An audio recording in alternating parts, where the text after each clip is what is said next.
लगातार ये जो 9वां वर्ष पूरा हो गया है, इसको लेकर लगातार कार्यक्रम किए जा रहे हैं, कई तरह के कार्यक्रम हो रहे हैं। आप भी कई कार्यक्रमों में शामिल हो रहे हैं, इस 9 सालों पर क्या कहेंगे? सबसे पहले तो पूरे भोजपुर की जनता को मेरा प्रणाम है, जय शंकर। आप लोग का भी हार्दिक अभिनंदन करता हूं, ताकि भारतीय केंद्रीय सरकार माननीय प्रधानमंत्री आदरणीय नरेंद्र मोदी जी के नेतृत्व में पिछला 2014 से लेकर आज तक 9 वर्ष पूर्ण हुआ।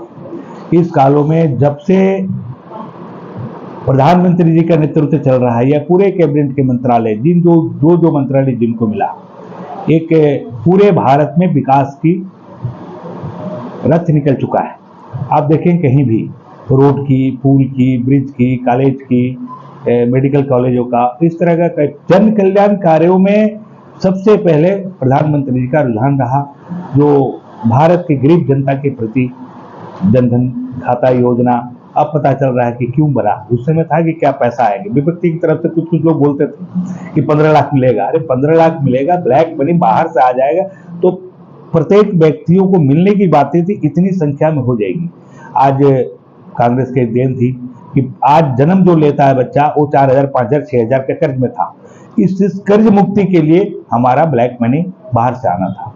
तो इन सब कार्यों को देख के आयुष्मान भारत सबसे बड़ा सोच थी प्रधानमंत्री जी की कि भारत गरीब कैसे हुआ। तो आयुष्मान भारत के तहत जितने 50 करोड़ जनता तक का ये बन चुका है, और कई राज्यों में इसकी इलाज, कई नहीं, सभी भारत के सभी राज्यों में इसके तहत इलाज हो रही है।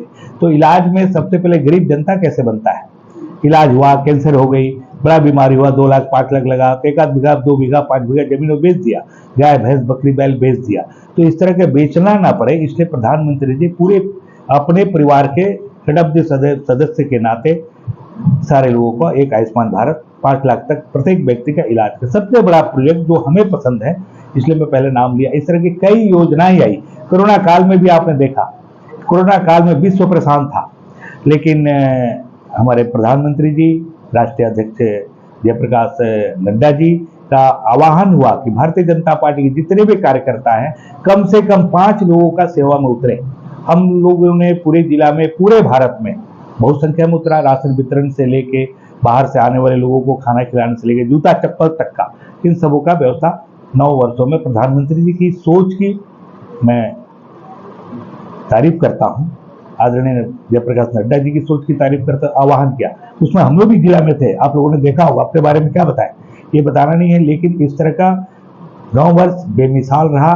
पूरे जिला, रेल के क्षेत्र में, बिजली के क्षेत्र में, सड़क के क्षेत्र में आदरणीय सड़क परिवहन मंत्री गडकरी जी का, किसी भी राज्य के मुख्यमंत्री जो बात करते, कहते हैं आप योजना दो, प्लानिंग दो, 500 करोड़ नहीं 5,000 करोड़ रुपया दो।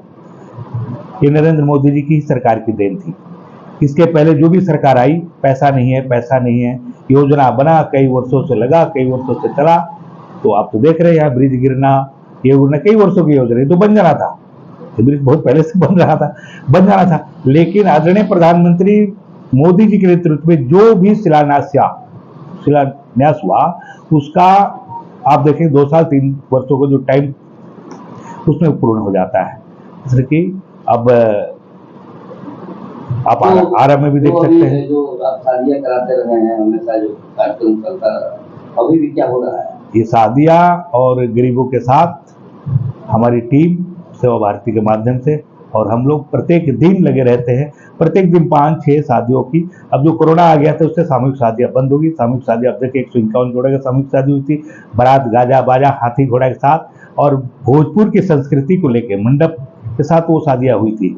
लेकिन अब क्या है कि कोरोना काल में सामूहिक को, भीड़ को इकट्ठा कम करना पड़े, तो कोरोना को लेकर हम लोग इस तरह की प्रत्येक वर्ष 100 से 125 लड़कियों की शादी में मदद का काम चलता है। आज तक जन सरोकार के मुद्दों से जुड़े रहते हैं, लोगों की सेवाओं में लगे रहते हैं। जिस तरीके से आप अपना काम करते हैं, शादी की बात हो या बाढ़ की आपदा हो, आप सरकार, आपको पार्टी या सरकार की तरफ से कोई मदद होता है उस दरमियान क्या? नहीं, पार्टी के कार्यकर्ता तो मेरे साथ रहते हैं। पार्टी इसमें उत्साह भी बढ़ाती है कि करना चाहिए, अच्छा है, रचनात्मक कार्य है। और पार्टी में भी आप पूछेंगे तो पार्टी के लोग बताएंगे कि सुरेश जी अलग एक रचनात्मक कार्य करते हैं। जैसे जिला में यहाँ पर 17 में विश्व स्तरीय यज्ञ हुआ था, उसमें सेवा शिविर लगा। हम लोगों ने अकेले तो हम कर नहीं सकते हैं, कार्यकर्ता और साथी बंधु मित्र तो थे ही, उनकी बदौलत हुई। और वृक्षारोपण कार्यक्रम भी हुआ, 1,41,41,000 पौधा लगे, जो आज किसी भी गांव में घूमने जाते हैं तो लोग इसकी बड़ाई करते हैं और कहते हैं आप बड़ी मीठा है आम, आपका अमरूद बढ़िया है। तो ये पेड़ लगा के हमें भी ये निर्देशित तो हमें पार्टी से किया जाता है कि आप वृक्षारोपण पे ध्यान दीजिए, संगठन की तरफ से ही प्रदेश से मिलता है। और मिला तो उस कार्य को किए, या शादी ब्याह में किए, या 2024 के चुनाव को किस तरीके से देखते हैं? 9 साल बेमिसाल अभी कार्यक्रम चल रहा है, लोगों तक पहुंच रहा है भारतीय जनता पार्टी का हर एक कार्यकर्ता या बड़ा नेता हो। 2024 में क्या लगता है कि केंद्र में मोदी की सरकार फिर से आएगी? अरे ये लगता है सोचने वाली बात है कौन?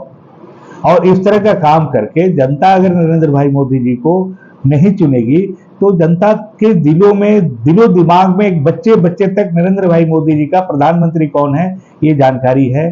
और एक बच्चा भी कहता है कि उनको आना चाहिए। और जिस तरह भारत के सर्वांगीण विकास के लिए और भारत का नाम विश्व के पटल पर ऊंचे उठाने में प्रधानमंत्री जी का जो योगदान रहा, ये अकल्पनीय है और जनता इसको सहर्ष स्वीकार की है। 9 साल के कार्यकाल को लेकर विपक्ष लगातार हमलावर है और 12 जून को जो बैठक थी उसको स्थगित कर अब 21 जून की बैठक या 23 जून को बैठक आयोजित की जा रही है। विपक्षी एकता उसे कैसे देखते हैं? विपक्ष में तो पहले एकता ही नहीं, कल तो देखे कि ये तो तौला जा रहा है, कोई कुछ जा रहा है, कोई यहाँ चले गए।